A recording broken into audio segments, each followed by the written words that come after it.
Hello guys, welcome back to our channel. तो BA study पर आपका फिर से स्वागत है।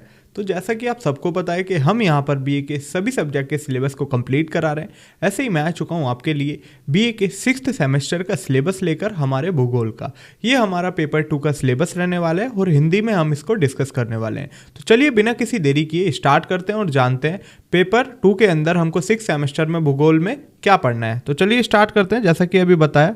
और ये हमारा न्यू बैच स्टार्ट हो रहा है, तो आप सब्सक्राइब कर सकते हैं हमारे चैनल को, जिससे आपका पूरा सिलेबस यहीं पर कवर हो जाएगा।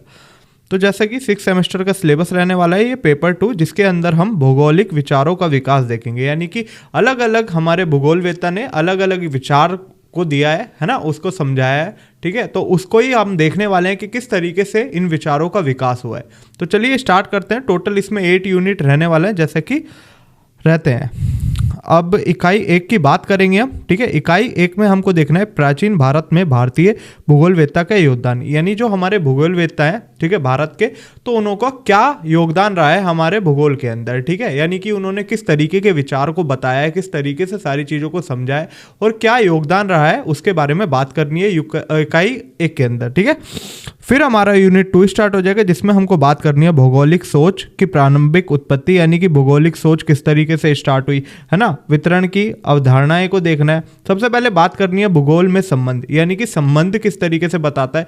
जैसे कि मानव और प्राकृतिक का अलग ही संबंध होता है ना, हम उस पर सारी चीज़ों के लिए डिपेंड रहा करते हैं। तो ये सारी चीज़ें हमको इसी के अंदर बात करनी है कि किस तरीके से संबंध होता है हमारा भूगोल के अंदर, और इसके अंदर क्रियाएं की किस तरीके से की जाती है, अलग अलग रीजन के अंदर, अलग अलग क्षेत्र के अंदर किस प्रकार की क्रियाएं की जाती है, उसको भी हमको इसी के अंदर देखना है। क्षेत्र विभेदन को समझना है और हमारा स्थानिक संगठन के बारे में बात करनी है कि स्थानिक संगठन होता क्या है, किस तरीके से इंपॉर्टेंट होता है, उसके बारे में बात करनी है।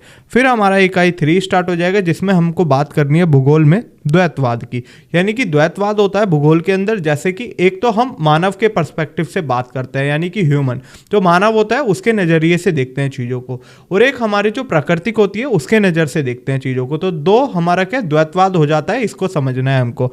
व्यवस्थित और क्षेत्रीय भूगोल के बारे में बात करनी है कि क्षेत्रीय भूगोल होता क्या है। जैसे कि हर एक क्षेत्र की जब हम बारे में स्टडी करते हैं, उसके बारे में जानते हैं कि कैसा है वो क्षेत्र, क्या क्या चीज़ें उसके अंदर हो सकती है, क्या नहीं हो सकती है, वही हमारी क्षेत्रीय भूगोल कहलाती है, जैसे कि आपको पता भी होगा।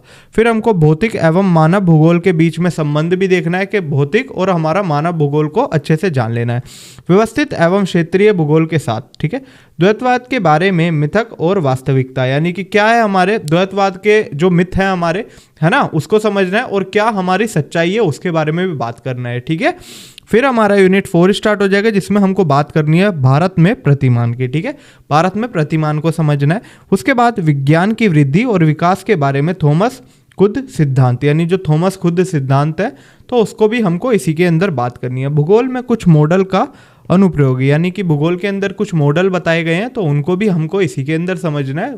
ठीक है, फिर हमारा यूनिट 5 स्टार्ट हो जाएगा, जिसमें हम बात कर रहे होंगे प्राचीन विश्व में ग्रीक एवं रोमन भूगोलवेताओं का योगदान। यानी कि पहले के समय में किस तरीके से हमारे ग्रीक और रोमन भूगोलवेताओं ने अपना योगदान दिया, इसको समझना है। ठीक है, फिर हमारा यूनिट 6 स्टार्ट हो जाएगा, जिसमें हमको बात करनी है वृद्धि मध्ययुग पुनर्जागरण के अरब भूगोलवेताओं का योगदान यूरोप में अवधि प्रसिद्ध भौगोलिक खोजें। यानी किस तरीके से भूगोल के अंदर नई नई खोजी हुई है ना, और अलग अलग भूगोलवेताओं ने किस तरीके से अपना योगदान दिया, उसको समझना है।